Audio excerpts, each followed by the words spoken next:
Max Scherzer, Kevin, there's really nothing he can do. But him showing up in his Porsche every day, there's some people that don't like that. I don't hold it against him because, look, he's earned his money. He's fine. He's a great guy at his craft. He's made his money. That's fine.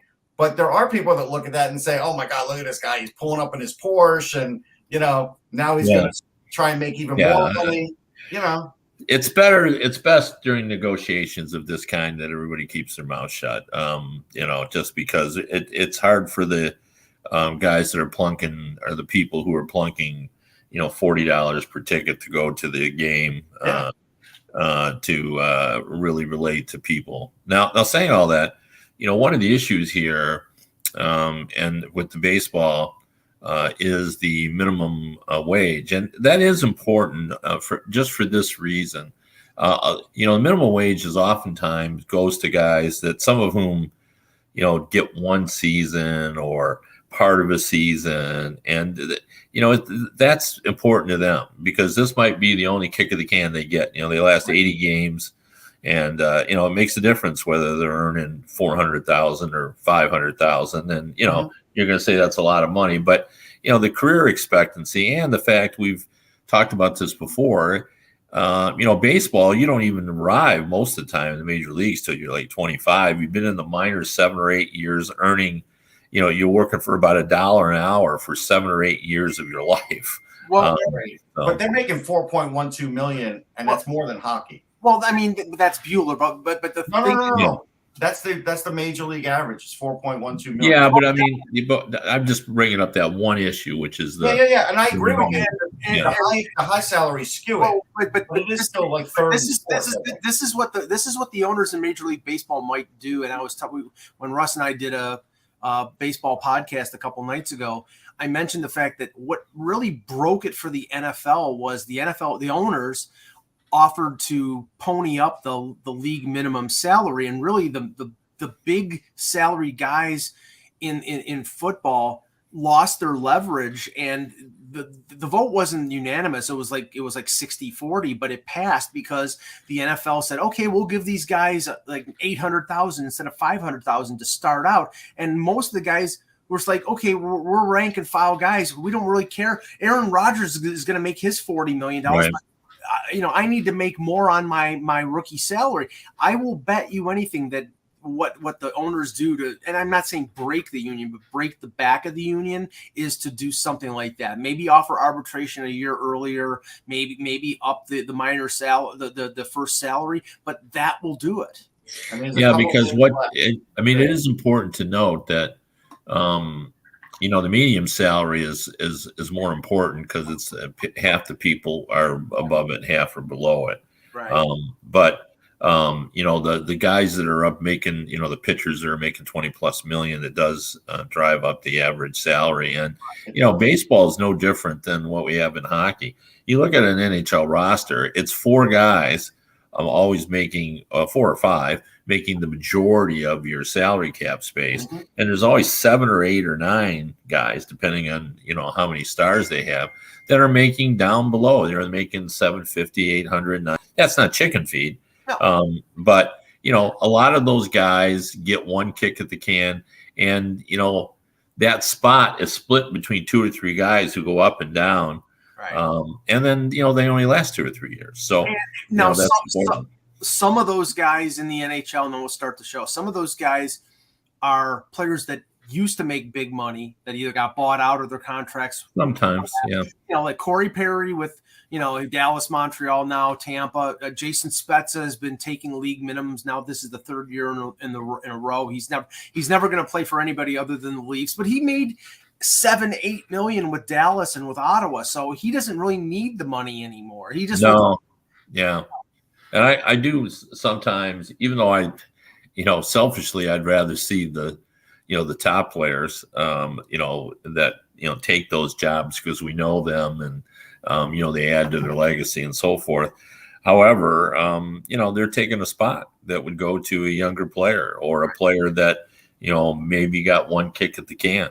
And that would be it. But, it's a complicated thing. I never begrudge people their money, but I do recognize is that there are a lot of players who are coming up that don't earn the league average salary of $2 million plus in the NHL, and their career is 14 games or 16 games or half a season or a season and a half, and it's great that they can earn a decent amount of money. I mean, it's the entertainment business, and they're the product. Well, here's Eric Fisher tweeted this, and then we can go to the show. Liberty Media owned Atlanta Braves report $568 million in revenue for 2021, $20 million in operating income. Big shift from pandemic impacted 2020 totals of $178 million in revenue, $128 million operating loss, adjusted $53 million, 20 to $104 million gain in 2021. So they're trying to make you feel bad that they lost $128 million because of the pandemic. And it's hard to feel bad when you see these kinds of numbers, Kevin. Well, and if I, at the risk of sounding like the Players Association, because I will when I say this, but the growth in the value of franchises has been exponential, particularly in the NFL. Like a billionaire now has a hard time qualifying to buy an NFL franchise. Right. Gotta be a multi-billionaire. Yeah, you need to. Yeah, that's exactly right. Or you need 2 billionaires, and a family now that used to own a team has trouble retaining it once the original owner passes away. In fact, it's almost impossible. Because of the value of the franchise and the inheritance and so forth. So there's so much money that teams get that goes beyond what they do every year, because there's usually some sort of revenue that comes out of the concerts and all kinds of things. It just depends on whatever your arena arrangement is and whether you're part of it. But it's a complicated venture. But I've said this for a long time. When you're an owner, coming in that this is not an ordinary business. No. And you have to accept that you are buying this almost on behalf of a community. And yes, you bear the risk. And there's probably more risk than a regular business, but you got to do it because you love the sport, not because you're looking to make a killing on it. Even though, I don't think they should have to lose money in order to do it. No, but okay, let's start the show. Hello, Hockey World. Today is Friday, February 25th, 2022. I'm Russ Cohen from Sportsology. Kevin Allen, Hockey Buzz. And I'm Michael Lagello, and this is the HockeyBuzzcast here on HockeyBuzz.com. All right, let's start with now. We're not going to talk about the game itself because it was a 3-1 victory for the Maple Leafs over the Minnesota Wild. It was more of what they call a low event game, where Austin Matthews scored twice. Now he is leading the league with 36 goals. He's in the lead for the Rocket Richard, one ahead of Leon Draisaitl, and if he continues on this pace, he's got 36 and I think 51 games. So he's on a pace for 55, 56 goals at least, which would exceed Rick Vai's. There you go. Which would exceed Rick Vai's franchise record for most goals for the Maple Leafs. But Kev, Austin Matthews I think it was in the last 100 games, the stat was he has scored 76 goals.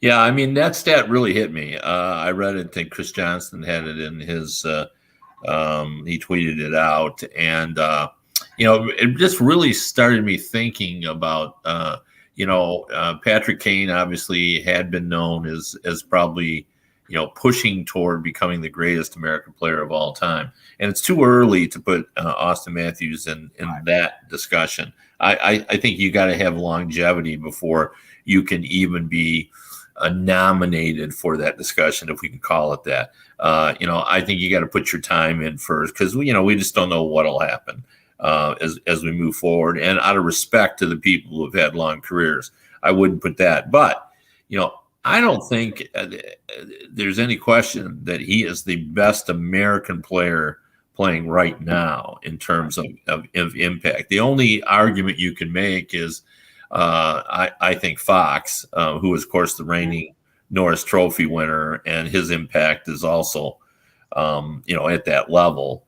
And so I wouldn't have any problems if anyone wanted to say, well, I prefer Fox. Well, that's personal choice. And, I get that. But boy, Matthews, I think, even though he came with major hype, I think he's exceeded expectations. I really do.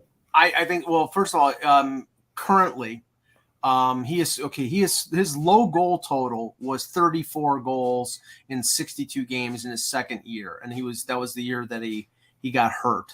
But he came back and played in the playoffs and everything. But in 382 career games, Austin Matthews has 235 goals. He is 24 right now. It's very possible he could get to 500 before the age of 30, and that's not hyperbole. I think that's realistic. Well, it's interesting. Jeff Blashill today was asked, because they play the Maple Leafs, the Red Wings do tomorrow. Right. And he was asked where he put Austin Matthews in with Connor McDavid and Leon Draisaitl. Mm-hmm. And he said, he was very diplomatic. He said, right in the middle, he said. I would take him over Draisaitl, though, because I would.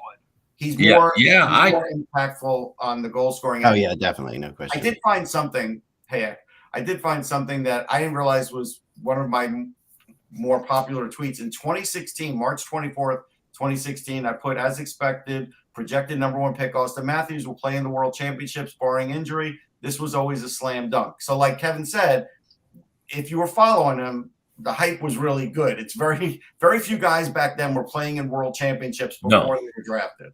Yeah. Well, I remember that Jimmy Johansson, the late Jimmy Johansson, told me when this is the year before he was drafted. Mm-hmm. Who was the big American? Was Eichel? Eichel's before him. Yeah. Eichel was. Eichel was before him. Mm-hmm. So I was doing a piece on Eichel, and I went up and interviewed Eichel, and I talked to the coach, and I talked to Jimmy Johansson, and he raved about Eichel and that he was going to be an impact center and then so forth. And then he said, when we were done and I was walking away, he goes, "You'll be back here next year because I got a guy who's even better." And of course he was right. Eichel was high impact, high yield, big performer. I found Matthews by accident, Kev. I went and covered a tournament on Long Island with the U.S. team, that USHL tournament. NTDP was playing there. I'm covering other guys, Fitzgerald, other guys like that. And all of a sudden I see this guy, Austin Matthews, bearing down on the ice 2 or 3 times, gets great scoring chances, couldn't bury him. But I started writing about Austin Matthews. I'm like, this is the first time seeing this guy. And this was when he came off his broken leg. I didn't know about any of that. That's when I tuned into him about 2 years before the draft. Yeah, he was 15 or 16. Well, that's Johansson said that's when he got on everybody's radar. When he he got on mine for sure. Yeah, that he said that's when it was just by accident. Like Jimmy knows because he was in. He had him right there. Me, I'm just this guy watching a game, writing for my website, and I'm like, wow, look at this guy. So go ahead. Let's talk a little bit about that question about here's what I would say about Matthews versus Connor McDavid, and Connor McDavid. Like if you're picking for one game, I don't know how you could not take Connor McDavid just because of the potential there and the excitement, the dynamic aspect of his game, dynamic speed, all that kind of stuff. But I'm not so sure, given the choice for a year. It would depend on what division you're in. I might take Austin Matthews. Well, I have to say this. That's so vindicated. I feel so vindicated right now.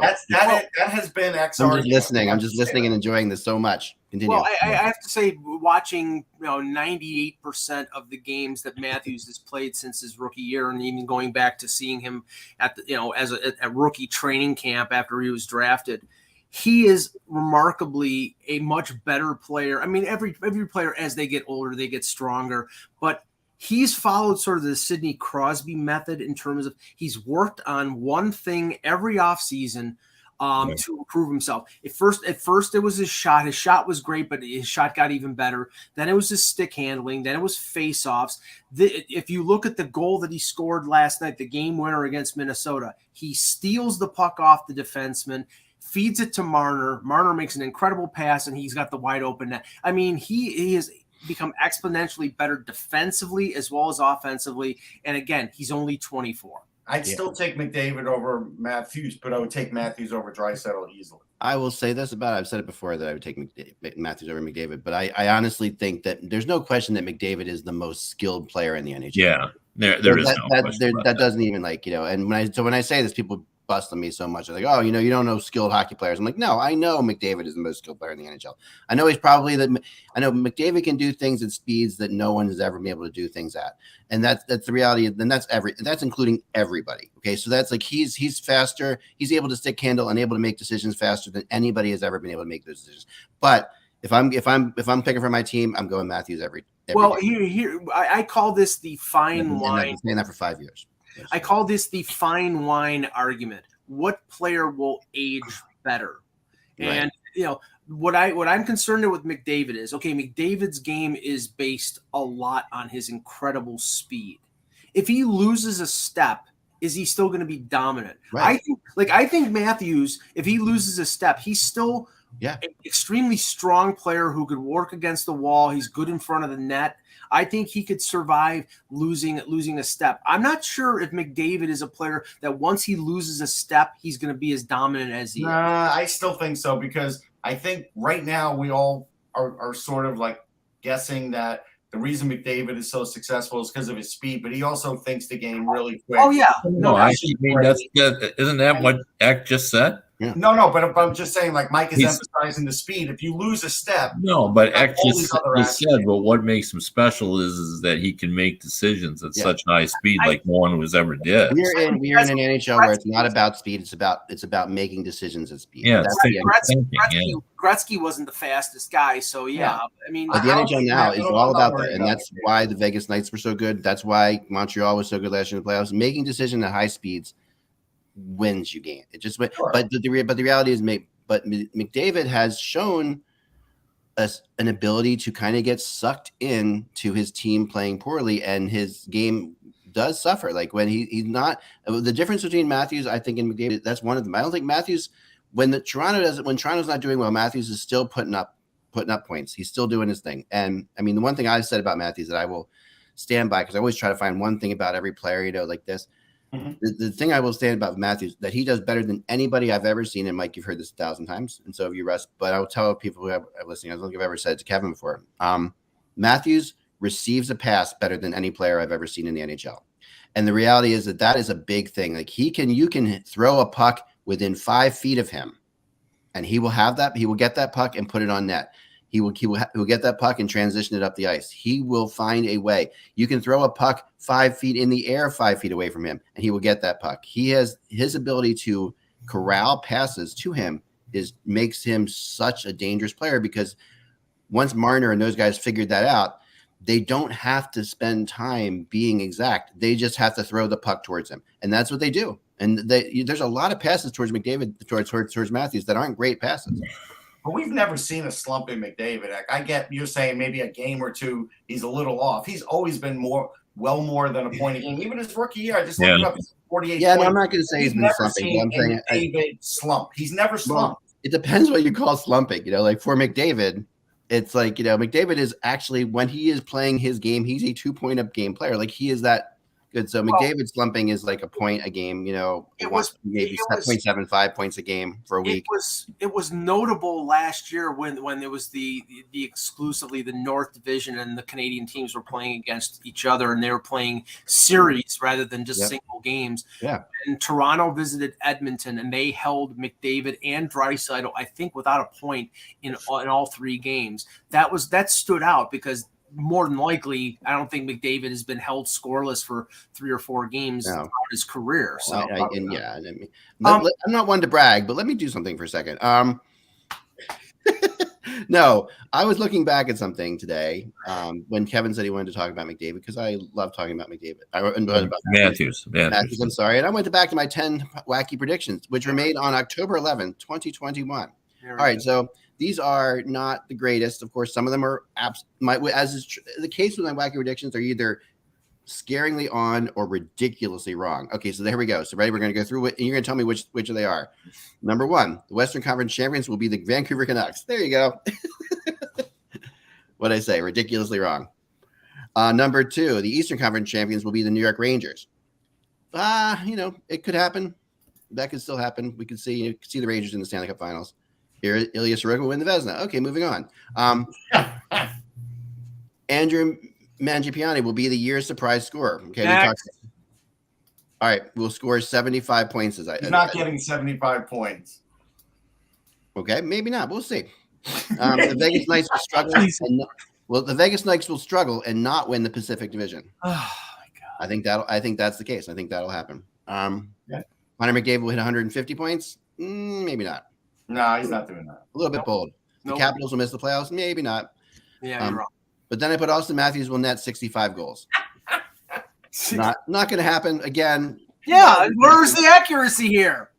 Big name coach firing in November whose team's in the playoffs. Joel Gwenville.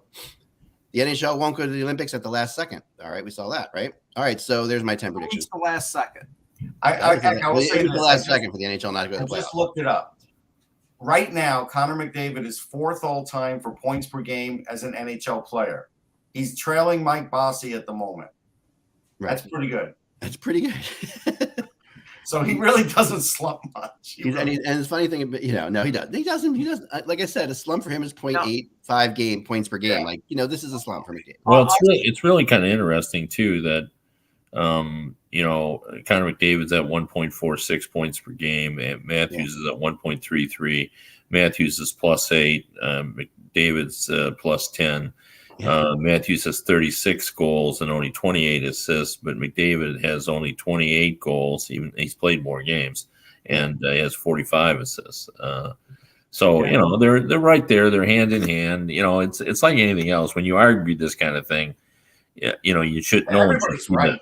Yeah, exactly. Because they're both just unbelievably, gifted players, and even Draisaitl, is above both of them. And the other thing that Matthews has over McDavid that people I think don't consider is actually his defensive play. Like Matthews is a better defensive player than McDavid. Well, that wasn't the case when they started. Like as I said, no.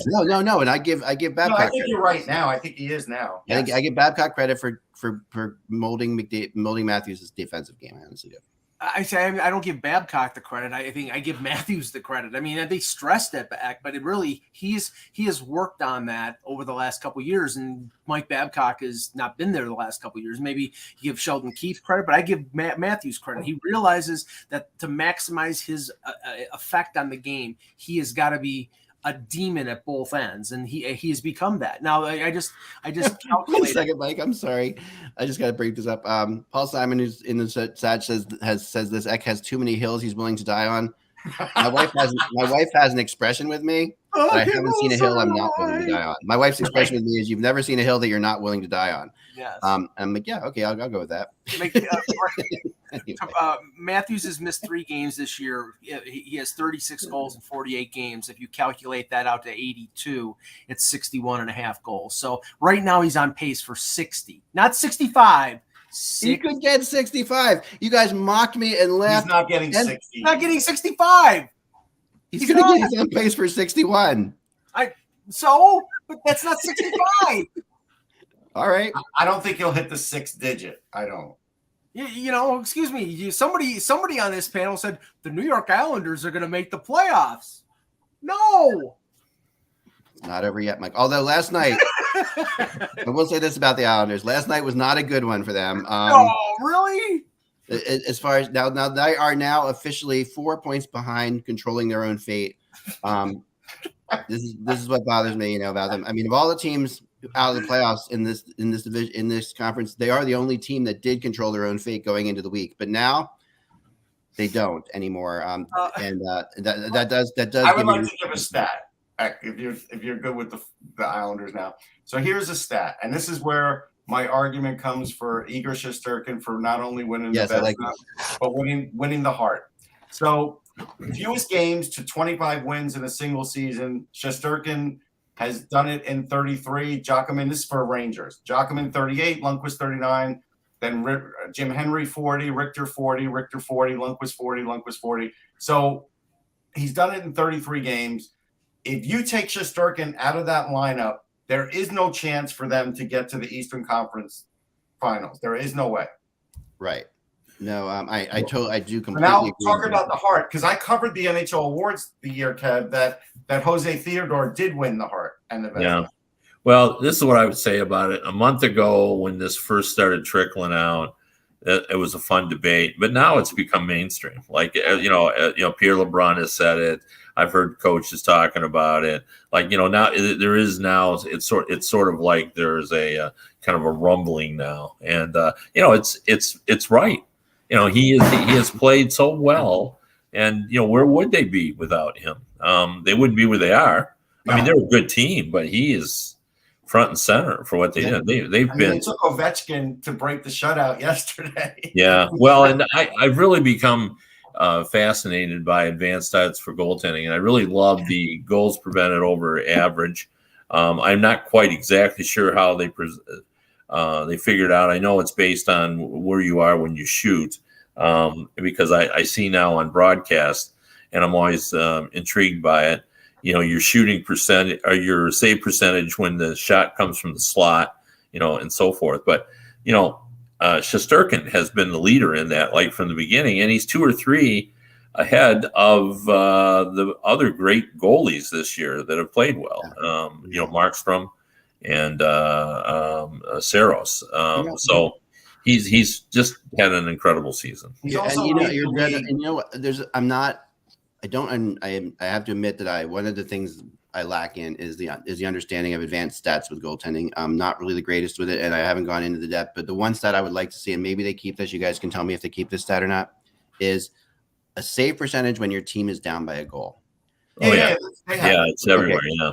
Okay, that is down. That is everywhere, right? Okay, because I would love to see Shesterkin's, save percentage when his team is down by 1 goal. That to me is like what his ability to keep it close. Yeah. Is uncanny. Like that, he is one of the best at that, and you very rarely see the Rangers trailing by 2 goals in situations. I'll find it, but I will tell you this: his GSAA is 33. I've never seen a number the GSAA to me completely, Russ, because I want to. It's 33. I've but never just seen explain what it is. How do you get the statistic? Where's the statistic come from? I think there's a lot of people that don't know how to tabulate it. Well, it's goals prevented above the average. So they take the average save percentage of a goalie. Yep. And then they compare it, and then they compare where the shots are coming from to determine they just determine how many more goals he prevented. So it's hockey's version of WAR, basically. Yes. So, he's got a 940 save percentage. If we want to get just down to in that spot that I was talking about, Russ. No. I'm looking for that. Overall, it's a 940. Overall, it was 940. But I mean, he's not just a solid goalie; he's a big momentum goalie, and that is to me right. When you're a momentum goalie, that's when you start looking at MVP stuff, because that's the difference between just the great giant numbers. Don't get me wrong. I mean, I have a lot of respect, and I like where the Rangers are. I think they're a really, good team. There's some holes there, and Shesterkin definitely plugs up the holes. I mean, he's the spine of that team, and I think the reason that they could make a run in the playoffs is all because of him. Yeah, and it really does remind me of the first Hasek great season when. People, have sent me emails saying, "Did you see Shesterkin last night?" One of those type of things. 95. I think it was 95. 95. Okay, yeah. But that's what it reminds me of when he's just so good and so dynamic, and he's, as Zach pointed out, it's, when he makes the saves, they're just at the opportune moment. And I do that podcast with Tom Laidlaw, who is a former Ranger player, and we talk a lot about the Rangers. A lot of our people who watch are Ranger fans, and they constantly chime in. And they started saying about 6 weeks ago that Shesterkin should be an MVP, and then you started to hear people talk about. Well, again, that reminded me of Hasek when all of a sudden people were saying in that first year, maybe it should be the MVP too. And now, then after about a month, now it's everywhere. Because I think when I first brought it up, like you said a month ago, I think you were in favor of it, and I think, but everybody was sort of like, all right, let's see how it happens. It was on the fence, and so it is interesting, like in a month, how it has picked up. Steam. Well, let's. I'm 100%. Now, I want to get into something, Mike, because I got a lot of heat about this yesterday. So I went in when Kevin's on the air. I got just inundated after I said this, just as the show was ending yesterday. Okay. With people going crazy about my little thing that I threw out there at the very end. Yeah. And that was this, that my belief is, because I have talked about, will Vegas have to make a trade, or are they going to be able to ride this out with Stone not playing? Right. And my prediction yesterday was that if Mark Stone doesn't play again in the regular season, the Vegas Golden Knights will not make the playoffs. And that's my pick. I'm sorry. I disagree. And we all disagree. But everybody acts like this is insane. And I don't know why. I mean, the reality is Mark Stone is their best player. And he is better than Eichel right now, for sure. Eichel is working, he's going to work his way back into being a great player. But this is not Kucherov. This is not Kucherov in Tampa. They are only 3 points out of not being in the playoffs right now. I know, but the thing is that this team is not like Mark Stone and then 19 nobodies. There is they have 3 really good defensemen. They have, I'd say, 6 or 7 pretty good forwards. They have okay goaltending. Well, you've never been a big fan of. Well, but just admit it. I mean, they don't have. Their team save percentage is down near. Yeah. In the lower levels for sure. I mean, they have okay goaltending. Stone is not just their best player, but also their captain. He is the guy. He is the guy on that team, and you can't just knock him out, bring in Eichel, and expect to roll into the playoffs. The reality is, Edmonton's playing better. They're 3 points behind them. Anaheim's still just 3 points behind them. Vancouver is only 5 points behind them. And then if you go for the bigger picture, which I think is going to happen, I believe that there's 5 coming out of the Central, that Dallas and Nashville will both make it, and that there's only 3 coming out of the Pacific. Dallas is only 2 points. Dallas is also 3 points behind Vegas. Well, I renew my prediction that Edmonton will miss the playoffs, and if they don't get a goaltender, that's definitely going to happen. But I mean, if that happens, then Vegas definitely will make it. But I'm not sure Edmonton doesn't have a goalie that's certainly he's a better option they got now. And Skinner, I don't know why they just don't go with him. Like I saw a stat that said over his last 11 games, his save percentage is .911, and both the other guys are below .900. Well, he's playing with the same team in front of him. Yeah. He's clearly better than them right now. He is clearly better. And LA, Edmonton, and Dallas all have a chance of doing something to actually improve their team more at the deadline than Vegas does now. Like, Vegas is unquestionably tapped out. Like, they are beyond tapped out. Mm-hmm. One thing I would bring up about that situation, and I've had discussions about this as well, there's this kind of the impression out there that that Stone wasn't injured enough to really have the surgery. And as one GM pointed out to me, this is a double plus for them, provided they don't screw up and miss the playoffs. Right. Because Stone really was, miserable and really needed this, but wasn't doing it because that's just what we do in the NHL. Right. And now they're going to end up in the playoffs with a healthy and a Stone that feels pretty good, right? As opposed to now if they suddenly do blow it, if that is right, then and an Eichel with 40 games under his belt, who if he's healthy, now you have a number 1 center, a number 2 center, Carlson, a number 3 center, and Connor and Stevenson. I mean, here's the thing, Mike. It's going to come. So we're going in. Let's play this out. We're going into the last 2 weeks of the season. They are tied with LA for the final playoff spot, right? Or what have you? They're battling. Dallas has already made Dallas is 3 points ahead of them or 4 points ahead of them. Okay. There's 3 teams coming out. Stone is getting healthy. Mhm. What are they going to do? Like the reality, They'll win with what they have. And You know what they have. There's unless like Riley Smith and no, but you got to bring Stone back if he's healthy. No, you wait until after. You're waiting until the playoffs start. You can't. And they will win over the Kings. They will. So they'll take that risk. They'll risk missing the playoffs instead of trying to fix this issue now. Yes. Yeah, but their owner is not a guy who I feel like the only way that Stone comes back before the end of the season is A, if he's completely healthy after whatever medical procedure he has, and B, they can create the cap space to open up the $8 or $9 million, meaning Riley Smith and Alec Martinez go. And that's what I'm saying. That's why I think Riley Smith is very much in play. I don't think their owner is looking at this thing like we're gonna just like it's Kucherov. I don't think that's happening. He's older. He's an older guy who wants to win now. He definitely, they're rolling the dice act that they can get into the playoffs and have Stone come back, as Kevin said, completely healthy. It's subtracting a Riley Smith, who we all know is an integral part of that team. Yeah. I mean, that's why I'm like, okay, maybe they trade a high draft pick going forward to get Dadonov off there, because Dadonov, I think, is a right. I think one of those things has to happen, because I think they have to feel as if Stone's going to be there for the last couple weeks of the season before the playoffs. No, they're not doing that. No. That's $9 million. They can't create. They would have to trade They don't have to trade Dadonov and another player to open up enough for. Well, how do you keep Stone unhealthy that long? I mean, like the reality, it's like, how do you? I mean, you just obviously do it illegally. Like, it won't be illegally. I mean, as a general rule, hockey players come back much quicker than they should, because that's the way they do. And especially most when teams in a playoff race, Kevin. It's completely legal. Kucherov was skating for a month before the playoffs. Right. Yeah. I know, but they weren't in a playoff race. Yeah, I don't know.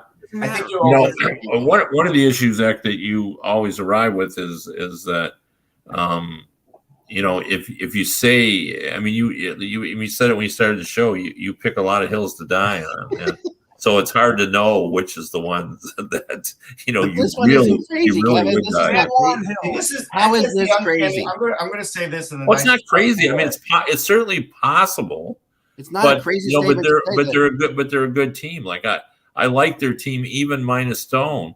Like they didn't have Stone, 2 years ago. They had Marc-Andre Fleury 2 years ago. Well, I agree with that, but he wasn't their only reason that they got there. But he covered up for he was important, but and Petrangelo's still a good player, as Mike said. They got of course Mike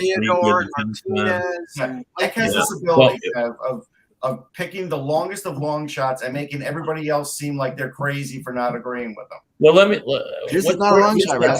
Martinez is not back yet, though, right? Right. Yeah, they got to find room for him. Now that's a bigger issue. So I think that's true, right? They don't have room for him. Check. I thought they had room for him, but no, I don't think so. I'll double check right now. But if they do, I mean, this is a crazy game of Russian roulette for that particular owner to be playing. I'm taking that into account. What do you think? Do you think that Stone should not have had the surgery? Is that what you're saying? No, I think Stone should have had the surgery, but I think that they also need him back to make the playoffs, and they need to figure this out. So current cap space right now for Vegas is $4.385 million, and Martinez makes $5.25. So they would have to send somebody down like Logan Thompson. Yeah, that's what I'm at. So they could fit them. Okay. Then they're right up against it. Then they're right at it. Now, I want to bring this up because we always talk about the Flyers, and the Flyers seem to be at the center of a number of whispers out there. I know, Russ. But just in the last 24 hours, I just found this extremely interesting. First, and Elliot Friedman reported this just about an hour ago, that what he's hearing is Ristolainen is on the market. That they're not going to be able to sign him.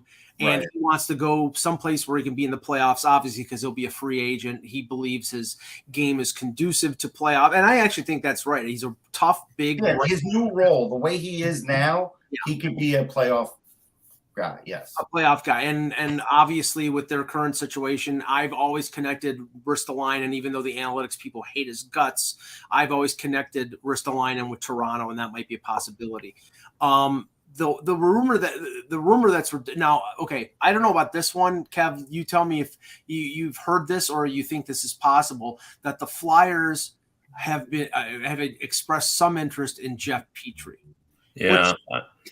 That's hard to believe. When I read that, I just thought, we just talked about that the last time I was on the show where, not that Petrie can't still play. He certainly can, but he's 34. Right. And he's got 3 years, 4 years?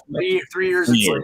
I'm a Jeff Petrie away from becoming a Florida Panthers fan. I'm telling you that right now. I mean, I tell you, Kev, I think a lot of Flyers fans are going to feel that way. Kevin was the first to kind of say, hey, have you looked at the Flyers cap situation, really looked at it for next year? And we all were like, yeah, we know it's bad. And yesterday I did a show. We really looked at it. Yeah, it's bad. Like it's horrible. Like there's no room. There's it's not conducive for any kind of winning. Well, now if you're talking about putting Petrie in, then you're filling this lineup with a lot of $1,850,000 players. It's not going to be pretty. The only thing I can think of in terms of, because Russ, as you've said, Gorton does not like to retain salary, and if they won't retain money on Petrie, maybe a JVR goes back in a deal to Montreal and they take the 1 year of JVR and Petrie comes to, Petrie is they might do that, but I doubt it.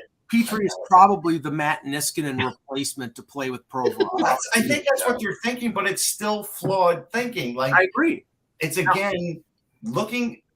There's a few things they're doing wrong right now. If you want to look up 2 days ago, Mike Yo's conversation about Kevin Hayes and as to whether he should play again next year. That's one. You push that aside because that's craziness. The other one today is, hey, Morgan Frost is sitting, but JVR's still in the lineup. Okay, push that aside.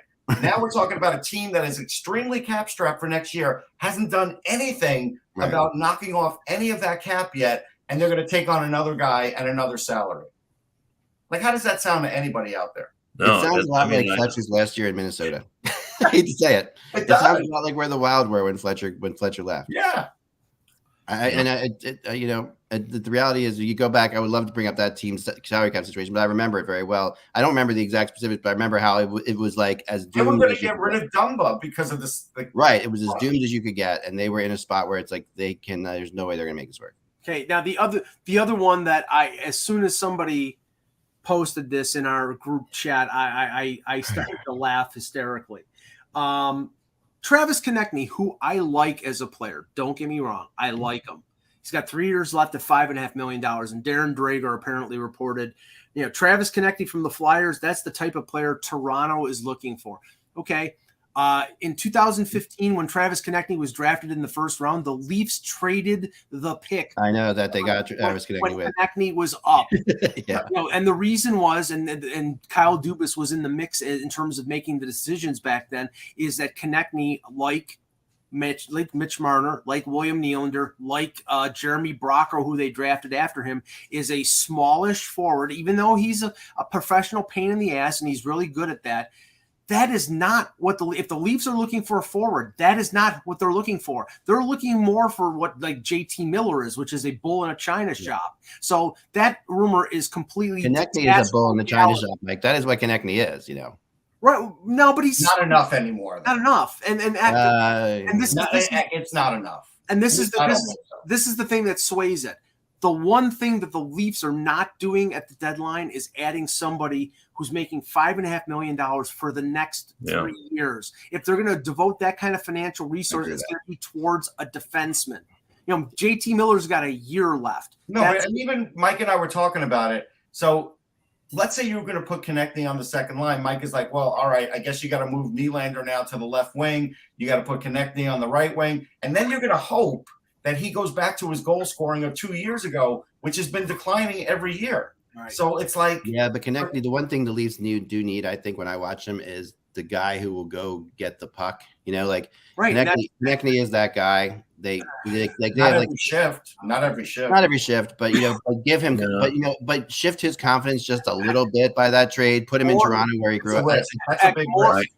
Go ahead, Kevin. Yeah, I'm with Mike. I mean, the conversation is, imagine Dubas going into Shanahan's office and saying, what we really need is another $5 million player, and I'm going to go out and get us one. I mean, there's just no room. There's no room in the end. Like, even if you like them, like, you can't keep just adding.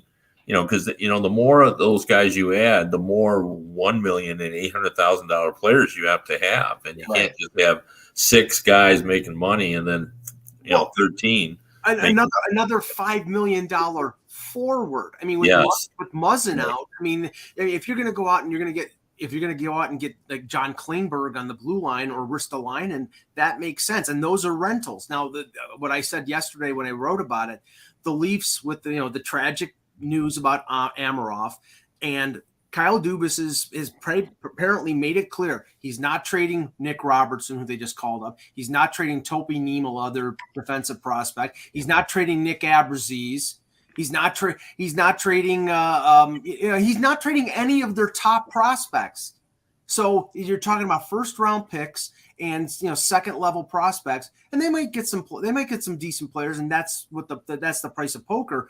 But they're not going to go out and trade for a guy who's got 3 years left at $5.5 million up front. They're already paying $40 million for the top 4. Well, that argument you just made is the one that the Flyers should be using of why they can't take Jeff Petrie. Yeah, he's 34 years old. They got no cap space. Hey, we do have breaking news. Go ahead. Breaking news that Nick Robertson is going to make his NHL debut. No, not debut, because he played season debut. Sorry, season debut. Yeah, I saw season and I said NHL by mistake. Yeah, no, but okay, he's got in front of fans. Right, the first time he's played in front of people. Yeah, didn't he only play in the bubble before? No, he played in the playoffs in the bubble. Last year he played. Right. There were fans at the okay, right. Yeah. But that is a really big deal to be able to bring in a guy who has potential to be a good player, and only nobody's got any cap space, and the Maple Leafs bringing up a guy who's correct. You get to bring in anyone, and he might be able to make an impact. Maybe it's too early. Well, Mike and I were watching him yesterday, playing in the AHL, and he had a good game yesterday. He's got 6 points in 6 games since coming back from a right fibula fracture, which was just an odd play. But he's 20. That's the only thing with him. He's had a little bit of an injury history, but he's got talent. And you just had this discussion. That's why I had this discussion with the GM the other day, and I was like, because I'm trying to work on this. I'm always kind of working on this system that someday maybe I'll finally finalize and release it as this grand, crazy conspiracy system about how players, what you need, what teams need what players. But the one thing we talked about for a long time was this, and he kind of agreed. He said you need, if you any team that has 3 forwards and 2 defensemen who are in their top, who are able to play every night, that are on their rookie contracts, is a dangerous team. That he said that's reality. Mm-hmm. If you can find that much, you can get one line out of your offense, one line of your defense. If guys are still on the rookie contracts, you're a dangerous team. If they produce, yes. Yeah, no, they've got to be productive and they've got to be good. But he actually said top 9 because a lot of teams don't draft that well. Yeah, he said top 9 top 4 defensemen. That's what you need. If you can get that, and I agree. That's really interesting. This is another guy that Toronto's bringing in that's on the rookie contract. Well, yeah, I mean, but I think with this could be one. The Red Wings have 4, and they're not a significant team. Right, they're not a significant team, right? Of course, you need other players. This could be one. Edmonton next year will be 5. You could see next year, Kev, that actually may come true. And they could be a playoff team next year. And they could suddenly be. And because when you have that, you can make other moves, Kevin. You can go out there, you can get other players. You have money to do it. This could be one of 2 things. One, Mcdavid was sick last night. He could be coming up just to give him a game or 2 to get better. It also could be a showcase. It also could be him being shown to another team. Now, I don't think that's the case. I think they like Robertson a lot. Yeah. And as you said, Eck, he's on a rookie contract. They made sure they didn't play him any more than 6 games last year, not to burn the first year of his ELC. So I think if they end up trading a guy like Alex Kerfoot in the offseason, Nick Robertson's probably your number 2 left winger. And they have plans for Robertson. They have a lot of plans for him. Yeah. Something Timothy put in the chat room, which is interesting. Mike Matheson is out for a couple of weeks. And in Pittsburgh, and we joked a lot about this trade when it went down that Florida, got a steal, but Matheson's been really good in Pittsburgh. He's been pretty good this year. I don't know if he's been good every year. This year he's been pretty good. He does have a pretty good cap hit, right? He's like around, and if Pittsburgh throws him on LTIR, that's an interesting spot. That could open up some. I think he isn't supposed to be out that long. No, he's not. No, I thought he was only going to be out at. I think they said 10 days, right? Well, I don't know. I just saw in the chat they said week. Yeah, you got to be out 10. Don't you have to miss 10 games? Yes, yeah, I think that's right. Yeah, I don't know that you'll be out long enough. Now, what I'm curious about is because Pittsburgh is right up against it, but we know that they have the window of that championship core group. We know that Malkin and Letang are free agents at the end of the year. Crosby is in his mid-30s, 34 years old. Yeah. I mean, the clock is ticking, but we do know that Ron Hextall, they actually have draft picks next year. They don't want to give them up. I think Hextall wants to restock the shelves, so they're going to be limited to depth adds. I don't think they're going to be. I don't know. It says deadline cap space $4 million. Right. I mean, but okay. So where did they add? I also think they would like to move Zucker. Yes. Yeah. Or is he injured? Is he injured? He's not injured, right? No, he's not injured. Okay. Not in right now. If they can't move Zucker, I think they will add a defenseman. I think that's what they'll add. Yeah, I mean they want to move Zucker because they probably want to re-sign Rust and they want to clear the salary going forward. And Zucker has another year at $5.5 million. So that might not be tough for them to move because he's as an example, Justin Braun would be great for them. Yes. Yeah, I mean, they may get a defenseman, but one of the things they're looking for is they want to upgrade their middle six forwards. Well, if they get Braun, they still would have money because he doesn't make a lot. No, that's right. So they still would do that. But what that tells you is that, I mean, because you look at their roster, I mean, Evan Rodriguez has had a really great year, but now he's playing more of a middle role. I don't think Kasperi Kapanen. They gave up a lot to get him from Toronto. He really hasn't bloomed into the player. No, but the speed on the ice does create problems. Yeah, but I think the Vancouver Canucks are obligated to trade for him. Both Lovin and Jimmy are there. I completely agree. Right. I know. And bring him to Vancouver. I did a story based on for Detroit Hockey Now about the 5 teams that should go after Nemestikov. I think he'd be a perfect Penguin. And what I like about that is that he could play in that third line. He's an upgrade for both of their wingers, in my opinion, on the third line. And if you could slide him up to play with Malkin, I think he would be a great fit for Malkin. I do want to show good GMing here, though, that they've done. Yeah. So Danton Heinen, for his just over $1 million, has 11 goals and 21 points. Yes. But you put Nemestikov there, who also will be $1 million. I just think he's the better fit. I think he's better two-way player for sure. He's better two-way player for sure. No what I was going to say is I don't know any team that has Stanley Cup aspirations that would play Brian Boyle as much as Pittsburgh is. And I'm not slamming Brian Boyle better than I thought he would, Mike.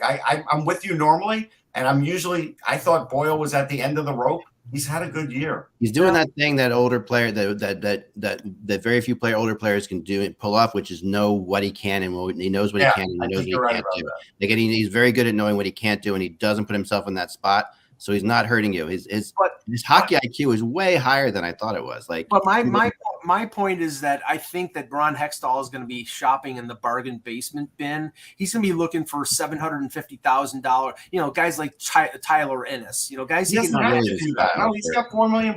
He doesn't have. That's not really the style I could see. Not when you're in that situation. Not when you have Crosby and Malkin still, and not when you're in that. And you. I don't think they'll have to do that. And you also have the last year. What could be the last year of Letang, possibly.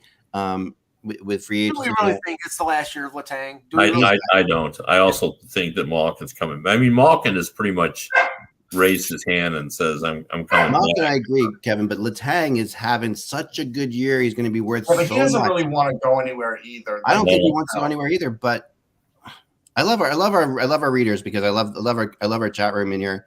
And Bartic has brought up something I think is really funny. I'm going to throw it up here. He says, "I'll bet Marty St. Louis is like a Ted Lasso style coach." That's funny. Yeah, that's I love that. I will say I this. like I that could see too. that too. I could see that. Absolutely see serious, that. I 100%. did notice that first game with him whispering in Cole Caulfield's ear, and I brought that up on Sirius. Him whispering sweet nothings, and he's got 10 points in his last 7 games. So. Do you remember who I compared Marty St. Louis to? I said Ted Nolan, because I don't think Marty St. Louis is an X's and O's coach. I think he's a motivational guy, and that's what the Ted difference Nolan is obvious, Mike. Like the difference there is like St. Louis has Stanley Cups and is a player and is like that respect that comes from that. Just the fact that they are having so much fun playing hockey. I don't know if that works for 82 games, though. But this was a brilliant.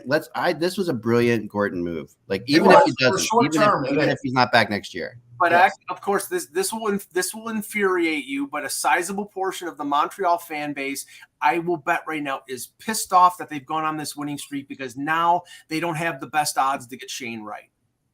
Of course, no. I'll point this out, Ek. This is the difference in Rolodexes. So when the Flyers were in trouble, they couldn't find an assistant and eventually got John Torchetti. When the Canadians were in trouble, Jeff Gordon looked in his Rolodex and he got Marty St. Louis. Yeah. That's a better Rolodex. Yeah, there's a better Rolodex. And Gordon has a history of taking a chance with Marty St. Louis. Like that is Gordon has taken chances with him before in situations and it's worked. Yeah. And he knew that this is a guy he wanted to take a chance with. And just what he's done for Cole Caulfield is probably more valuable than that. Absolutely. It's probably more valuable than the outside 1-4, 1-6 chance of getting Shane Wright. Like to be honest, the Caulfield improving by this much and looking much more confident. Yeah, I agree with that. I mean, you could certainly predict that because Caulfield is Marty St. Louis. He is Marty St. Louis. I know. So it's like it was a great call, and you could have guessed that he was going to be good. You wonder too whether Marty will love it enough to keep doing it. I mean, the modern coaches, they just work nonstop. They're at the rink at 6 a.m. and it's a real job. It's not playing. It's not playing, and right now it's fun, and right now there's no pressure. Right. Like this Montreal team has nothing. No one expects anything from him. Yeah. This is is probably the first time any Montreal teams have been able to say that in like 50 years. I mean, there's nothing expected of Montreal Canadiens right now at all. No.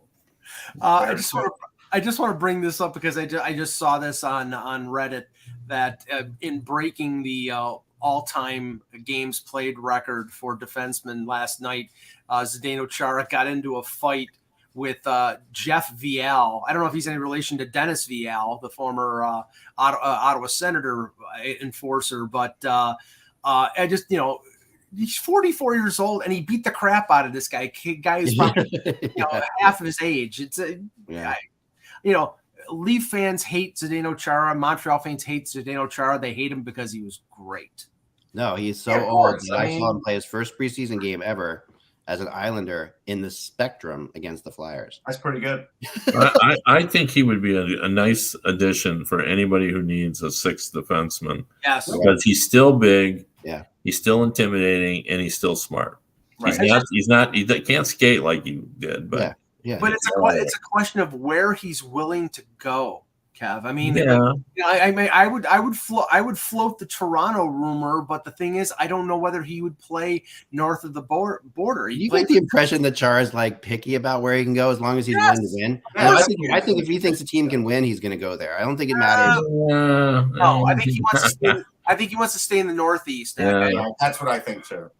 He's a pretty cerebral guy, and he's kind of set in his ways. I mean, this is a guy that completely changed his diet to stay right. But that's what I'm saying. When you work that hard, Kevin, to get in the game and keep playing, why are you going to turn up?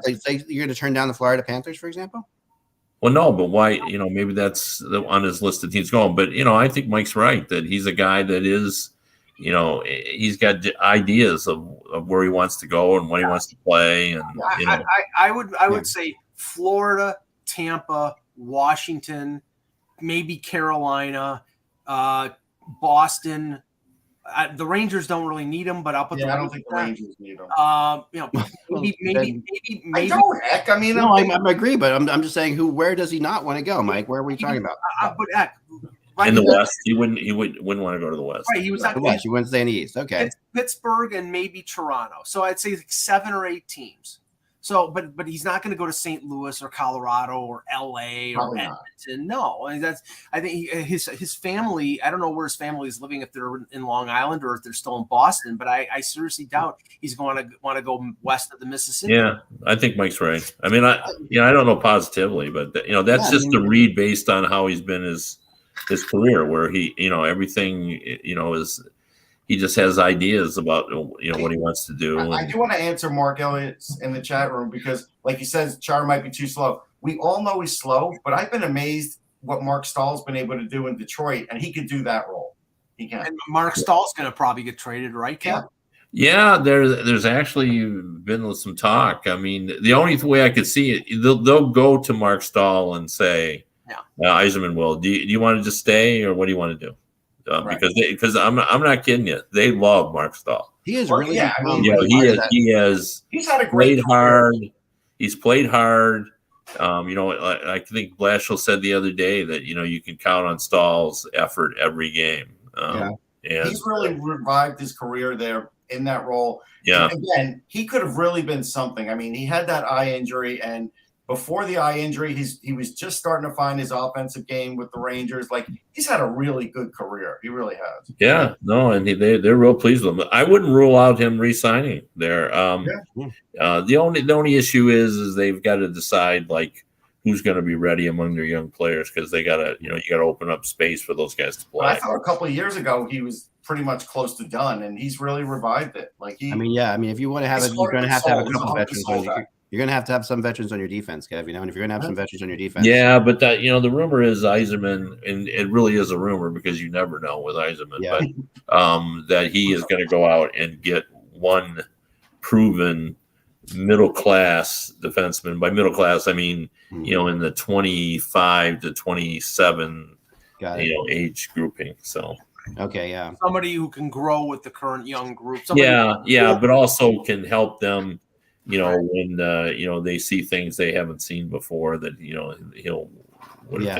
I wouldn't rule out him, getting in the free agent hunt for Hampus Lindholm if he doesn't re-sign. He's probably going to be the best guy in the market. He's the best. I think you will see teams, like I've said before. There'll be teams, not just playoff teams, but other teams. Well, and he can say to Hampus, wait, next year we'll have Edmondson. At some point we're going to have Wallander. Maybe Elmer, Soderblom will play for us. We're going to have the second generation of the Detroit Swedes. So, it is the next. That's awesome. I mean, that is really fun. It is really fun. because there's 2 there now, obviously. So. I mean, and I'll finish before we go. The last thing I want to say on the Chara thing is I agree that I think he will probably stay in the East, but I think it would be very interesting if Colorado wanted him, and how that would because the only team in the West the 2 teams in the West that are out in front of everybody else are Colorado and Calgary. And they already have a slow guy in Jack Johnson. So Minnesota's out of it. Is that what you're saying? What was that? No, I'm not. No, I'm saying I think that if you're him, Minnesota's goaltending. Oh, you're talking about for Chara. For Chara, Minnesota's goaltending is iffy enough that I would be like, I don't know. But if I look at Colorado just scores so many goals, and Calgary is just solid up from top to bottom. You get it. I'll take Minnesota over Calgary every day. What? Yeah, but I would take Minnesota over Calgary every day. But can you imagine Chara playing with the Flames? It'd be like the Monstars and the Michael Jordan, LeBron. Saying like they're just so many big guys. Well, one point I'll make about Calgary is I said the other day, when I've started doing those looks at each team from a playoff perspective, and I remember telling you how startled I was. Yeah, that Calgary is way above average in almost every statistical category, including face-offs. Blocking. I mean, they're just on top of everything. They've got a great face-off, number 7 in offense, number 1 in defense. Their goaltender is the 3rd best in the league in almost every statistical category. And they're hard to play against. They've got everything going. And then they lost to Vancouver 7-1 last night. I know. There you go. There's the curse. There's the curse, right? Yeah. So years ago, Jim Bouton, the famed New York Yankees pitcher, wrote a sequel to Ball 4 which changed my life, by the way. Called or no, I think it was his third book. Tell Your Statistics to Shut Up, and that's what I would say about the Calgary Flames right now. Tell your statistics to shut up. Yeah. Florida lost last night. Florida lost at home to Columbus last night. A team they'd scored 9 goals against twice this year. I mean, everybody loses games. The last thing I'll say about the Wild is, they were able to bring up Matt Boldy, who's almost a point-a-game rookie, which there's very few point-a-game rookies in this league with power and strength and goal scoring. And they've left Marco Rossi down in the AHL so they got that little gem to bring up at some point. Yep. Well, while nobody was looking, the Columbus Blue Jackets have continued to win. I think now they're 7 points behind the Boston Bruins. They've passed the Red Wings. 7 or maybe they're 9. I don't know. 7 or 9. I'll check right now. Yeah, right now. They're 9. It's 9. They're 9. Okay, so but they've really considered where they were. Oh no, that's incredible.